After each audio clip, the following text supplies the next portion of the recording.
রাত পোহালেই তো জামাই ষষ্ঠী, জামাই ষষ্ঠীতে জামাই আদর করার জন্য কালিয়া পোলাও তো সবই রেখেছো। আচ্ছা, এইরকম একটা হালকা পাতলা রেসিপি চলবে নাকি দেখে নাও তো।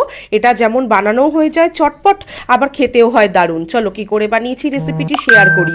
প্রথমে আমি চিংড়ি মাছগুলোকে ভেজে নিয়েছি, আমি নিয়েছি বাগদা চিংড়ি।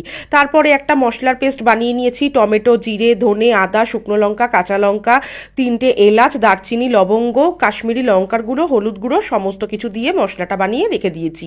এইবারে ওই যে মাছ ভাজা তেলটা, ওই তেলের মধ্যে কেটে রাখা সবজিগুলোকে দিয়ে ভালো করে ভেজে নিয়েছি যতক্ষণ না মজে আসছে।